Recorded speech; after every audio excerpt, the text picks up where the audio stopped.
Tio Letícia, daqui a pouquinho eu quero voltar nesse assunto, se der tempo, porque a gente está com um delegado, o Ulisses Gabriel, para falar de um assunto que tem chocado o Brasil, que vem de Santa Catarina, inclusive, que é a morte do cão Orelha. Era um animal de rua, mais uma espécie de meio que uma espécie de mascote, os frequentadores da Praia Brava, em Santa Catarina. A Polícia Civil indiciou 3 adultos que fazem parte da família dos 4 adolescentes que são suspeitos do ataque, a pauladas contra o animal. Isso é importante ser dito. O animal que precisou passar por eutanásia devido à gravidade dos ferimentos. Os 3 indiciados, um advogado e 2 empresários, são familiares dos adolescentes. Orelha, que a gente está vendo aí na imagem, tinha aproximadamente 10 anos e era conhecido na comunidade de Praia Brava, área localizada no norte da ilha de Florianópolis, que tem alta procura turística e condomínios de alto padrão. Ele foi encontrado ferido por moradores no dia 16 de janeiro e chegou a ser levado para atendimento veterinário por membros da comunidade. Os moradores já realizaram 2 protestos pedindo justiça pela morte do animal.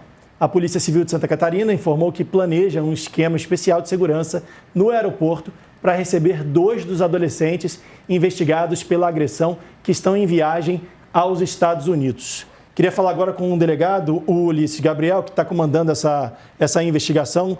Doutor Ulisses, muito obrigado pela sua participação aqui no All News. É muito importante que a gente saiba o que está acontecendo em Santa Catarina com esse caso, por conta da comoção e de toda a repercussão que a morte do Orelha tem causado no Brasil nos últimos dias. Eu queria que o senhor falasse um pouco, primeiro, bem-vindo ao All News, e eu queria que o senhor falasse um pouco sobre como é que está a investigação, se os jovens já foram identificados, o que pode acontecer com eles agora.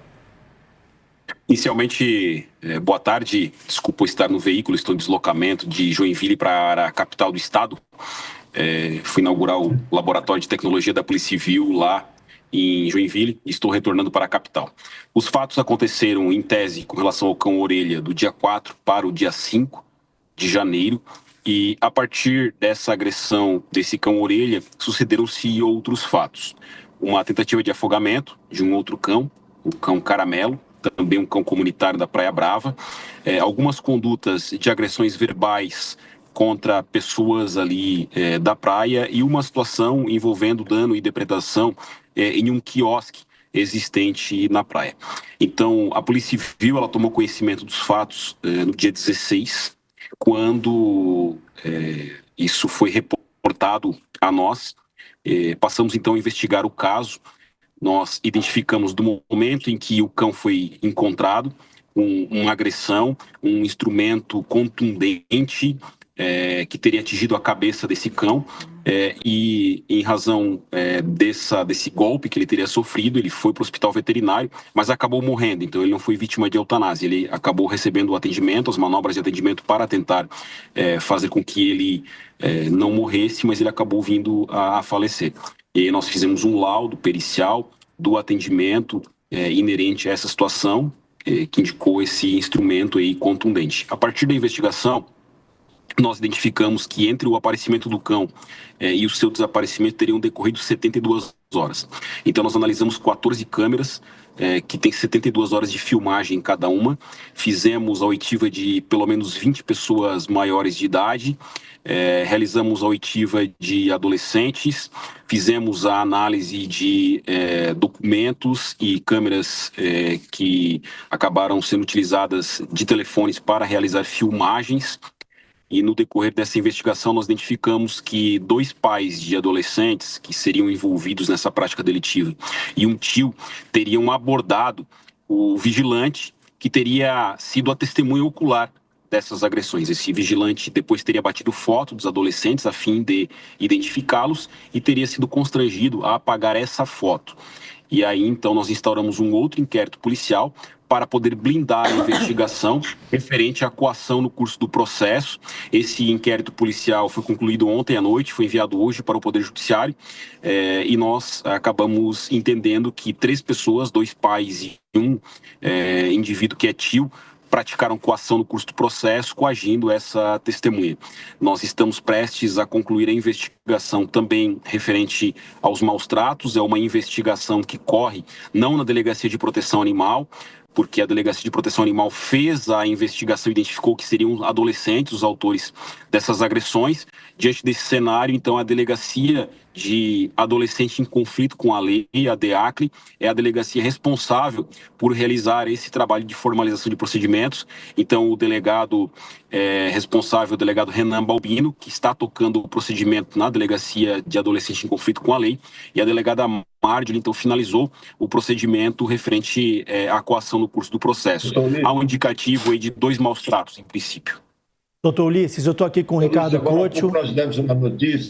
Nós demos uma notícia dizendo que vai ser reforçado o policiamento na volta de 2 adolescentes que estão, acho que na Disney, estão nos Estados Unidos, né?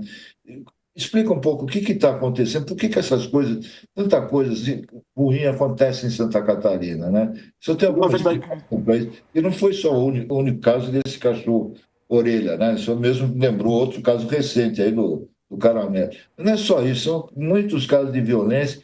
É um estado bonito, né, que tem o maior número de células neonazistas no Brasil. Como é que o senhor vê isso, essa violência que caracteriza um estado que era pacífico, que era muito desenvolvido e que agora é marcado por esses acontecimentos? Bom, primeiro, né, são 115 jovens que estão numa excursão.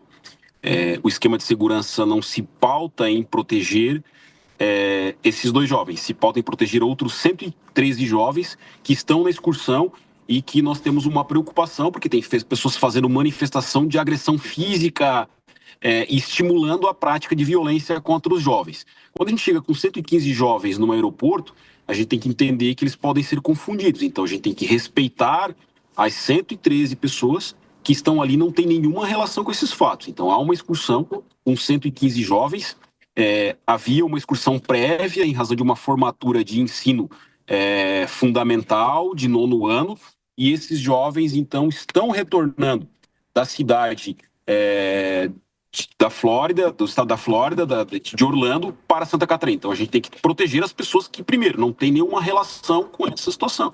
E a gente tem que fazer uma proteção também à criança e ao adolescente. A missão do Estatuto da Criança e do Adolescente, que não foi criado por mim, é bem clara com relação a essa situação. A proibição de divulgação de nomes, situação envolvendo proibição de divulgação de fotos.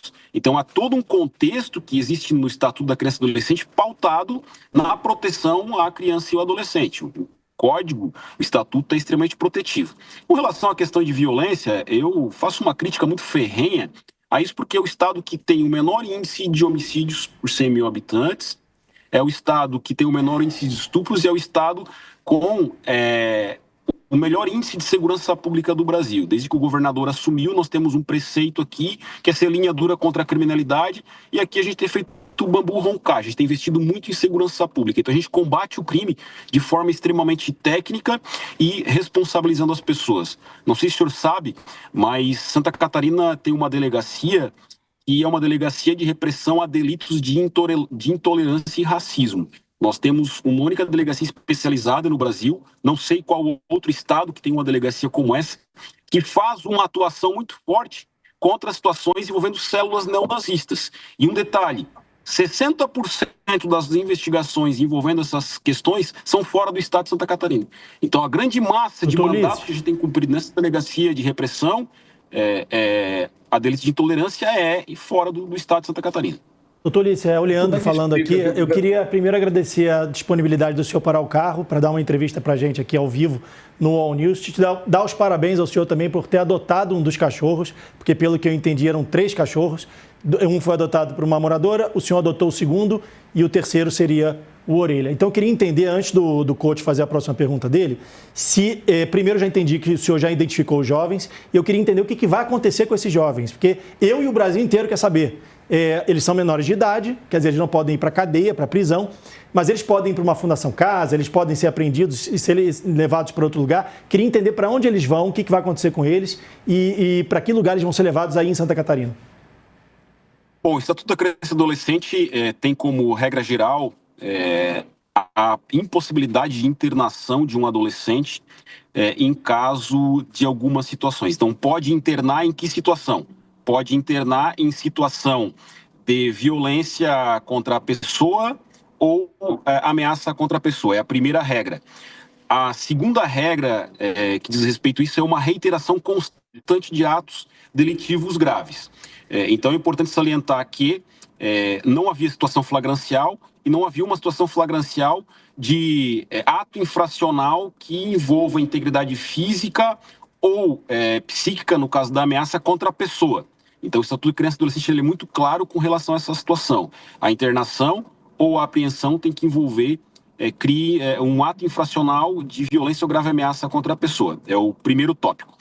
Um outro tópico com relação a essa questão é a seguinte: as medidas socioeducativas para um adolescente infrator são 6. Advertência, repressão, multa, prestação de serviço à comunidade, semiliberdade e internação. Então, essas medidas elas vão ser aplicadas pelo Poder Judiciário. A nossa missão enquanto Polícia Civil é concluir a investigação o mais rápido possível. A gente quer concluir essa semana, encaminhar para o Poder Judiciário, e aí o Ministério Público vai oferecer uma representação visando aí a aplicação das sanções, que, como eu disse, pode ser uma dessas. E é importante se discutir um pouco a questão da maioridade penal. Eu acho que um indivíduo com 16 anos de idade, ele tem consciência do que ele faz, ele já pode votar e, na minha visão, ele poderia até dirigir, e tem que ter responsabilidade criminal, não só uma responsabilidade socioeducativa, porque a internação, se o cidadão adolescente matar 10 pessoas, a internação dele vai ser no máximo de 3 anos, avaliada a cada 6 meses. Então, esse é um reflexo importante. As sanções estão descritas ali como medida socioeducativa no Estatuto da Criança e do Adolescente.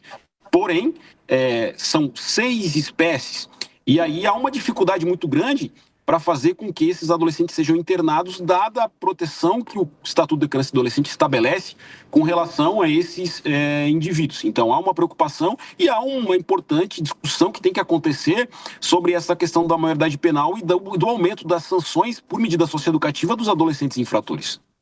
Couto. Doutor Ulisses, o senhor falou de uma delegacia contra a intolerância, né, que tem em Santa Catarina, não sabia disso. Acho que é o único estado que tem, é uma bela iniciativa, né?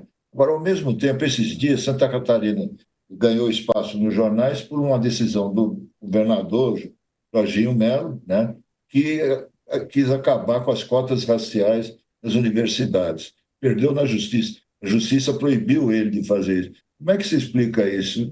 Uma coisa que passou no Supremo Tribunal Federal há mais de 10 anos, que deu certo no Brasil. Por que Santa Catarina quer acabar com as cotas raciais?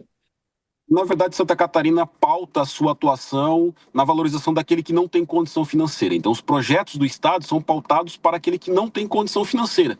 Então, se o negro ou o branco não tem condição financeira para alcançar uma universidade, ele vai ter uma universidade de graça, que é um grande programa que tem 57 mil alunos beneficiados, que é a universidade gratuita.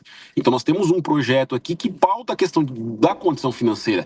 A gente entende que não é que porque o cidadão é negro e tem condição financeira que ele vai conseguir uma cota. Imagina um cidadão que tem condição financeira e por ser negro vai obter uma cota. Eu entendo que isso é errado. Acho que a pessoa tem que entrar na universidade por conta da condição financeira, não por questão de cota. É um posicionamento meu e do governador com relação a essa temática. Não é uma discussão, é uma discussão de questão socioeconômica, não pela questão da cor. Desculpa, Doutor delegado, Ulisses, deixa eu pedir para o senhor, porque eu queria, Dani Lima aqui, eu quero retornar para o assunto da entrevista, que é o caso do cachorro, porque eu queria entender, assim, eu fiz questão de não ler muito sobre o assunto e eu fiz questão de não ver, porque pego o bicho na rua, levo para casa, gasto boa parte do meu salário com isso. eu sou desse também. Então, assim, para mim é uma coisa que me agride pessoalmente de maneira muito forte. O senhor conseguiu entender a motivação dos 3 adolescentes? Trataram como brincadeira? Foi um exercício de maldade explícita, pura e simples? Eu queria entender o que levam. Eu nem vou entrar na seara dos pais que depois tentam impedir a responsabilização de quem faz isso, assim. É tudo horroroso, mas a polícia, o senhor conseguiu entender qual foi o detonador para tamanha crueldade? E só complementando, doutor, para complementar a pergunta dela, parece que eles já tinham feito isso antes, né? Na verdade, teriam sido 2 condutas, uma com relação a esse cachorro orelha e uma com relação ao caramelo. Então foram 2 fatos. Primeiro com relação ao cachorro-orelha e depois com relação ao cachorro caramelo, que foi o qual eu adotei.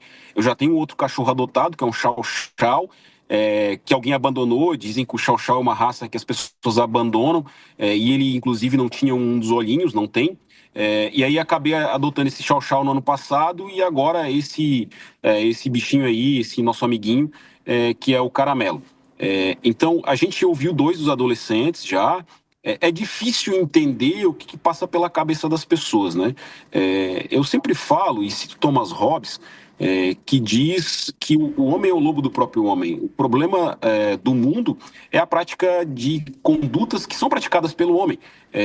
O homem, enquanto ser humano, parece que ele precisa de uma contenção porque ele acaba fazendo coisas ruins. Então, por isso que existe o Estado e a cultura e a ética e a educação para tentar moldar essas crianças desde jovem. Isso que eu tento fazer na minha casa com relação à minha filha, ajudando as pessoas que precisam, ajudando os cães, por exemplo. Então, eu vejo, Daniela, que há aí uma irresponsabilidade, mas uma conduta de indivíduos que não têm um senso de segregário, de se preocupar com o outro, porque aquele que pratica o mal contra um animal, no futuro ele vai acabar praticando contra um ser humano. Então, acho que é uma questão psíquica que deve ser analisada nesse caso aí. Eu não sou psiquiatra, não sou psicólogo, mas é necessário analisar essas percepções psíquicas desses jovens aí, porque via de regra o serial killer, um indivíduo que faz uma conduta como essa, ele não começa matando pessoas, ele começa fazendo agressões.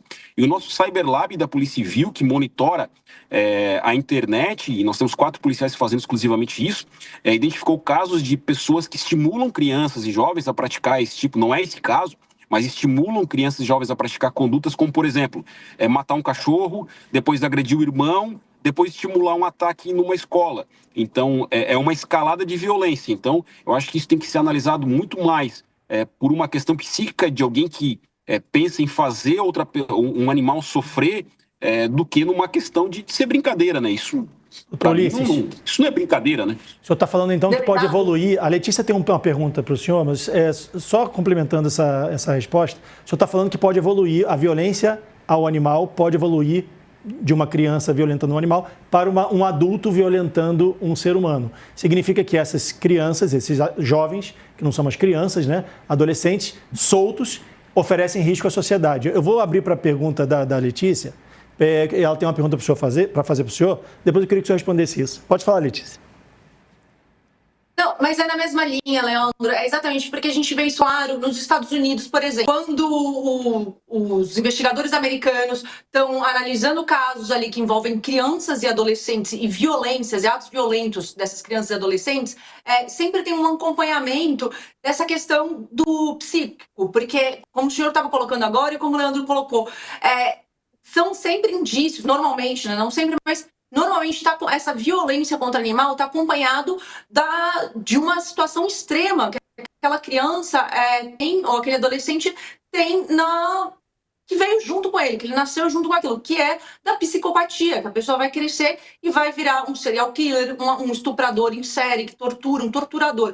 Porque torturar e assassinar animais normalmente por parte de crianças e adolescentes indica isso. E aí, trazendo para o Brasil, para essa investigação em específico, eu queria saber se os senhores aí em Santa Catarina estão com esse tipo de acompanhamento para poder ter um laudo, uma análise, se fica em um grupo de psiquiatras, eu não sei como é que isso é feito no Brasil, mas para explicar se esses garotos que se envolveram, né, que praticaram esses crimes, se eles têm tendências para oferecer perigo para a sociedade brasileira mesmo, porque não é normal que uma criança tenha ou um adolescente tenha este tipo de comportamento violento, delegado. Exatamente. Nós temos o Cyberlab da Polícia Civil, como eu disse para vocês, identificaram uma série de possíveis ações criminosas. Inclusive, um ataque ao MASP, nós identificamos, comunicamos à Polícia de São Paulo, e ataques em escolas.